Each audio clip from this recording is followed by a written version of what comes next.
এবং খালেদা জিয়া 1991 সাল থেকে আন্দোলন সংগ্রামের মাধ্যমে 1991 সাল 2001 সাল এদেশের রাষ্ট্রীয় ক্ষমতায় অধিষ্ঠিত ছিলেন।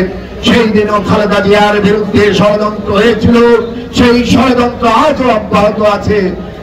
সরকার এবং খালেদা জিয়াকে 17 বছর নির্যাতনের মাধ্যমে জেলে পুরে রেখেছিল।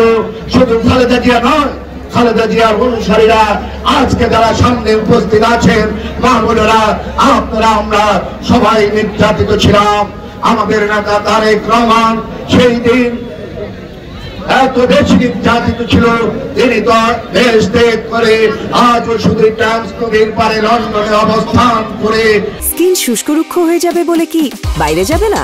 জাস্ট 1 2 3 4 করো, স্কিনটাকে রিভাইভ করো। দেশ নতুন ভাবে আবার বিনির্মাণের জন্য প্রস্তুত হলে আমাদের মাঝে লুকিয়ে থাকা একটি গুপ্ত সংগঠন যারা 1971 সালে দেশের স্বাধীনতা বিরোধিতা করেছিল, সেই বাংলাদেশ জামাত ইসলাম আজ আবার নতুন করে বাংলাদেশকে নিয়ে, জাতীয়তাবাদী দলকে নিয়ে নতুন ষড়যন্ত্র তৈরি করছে। এই ষড়যন্ত্রের বিরুদ্ধে আপনাদেরকে আমাদেরকে রুখে দাঁড়ার জন্য প্রস্তুতি নেওয়ার আহ্বান জানাচ্ছি। বন্ধুরা আমার, সেই জামাত ইসলাম আপনারা দেখেছেন গতকালকে এই রায়পুর লক্ষ্মীপুর আসনে নতুন করে হুন্ডা মহড়া, গাড়ির মহড়া শুরু করেছে। এটি ফ্যাসিস্টদের আরেক নতুন রূপ।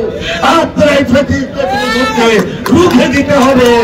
আর সেই রুখে দেওয়ার জন্য প্রস্তুতি নিয়ে আগামী ফেব্রুয়ারি মাসে খালেদা জিয়ার মনোনীত প্রার্থী জনাব আবুল খায়ের ভূঁইয়াকে ধানের শীতের প্রতীকে জয়যুক্ত করে তারেক রহমানকে এদেশে প্রধানমন্ত্রী করে ওই গুপ্ত সংগঠনের রাজনীতির উচিত জবাব দিতে হবে।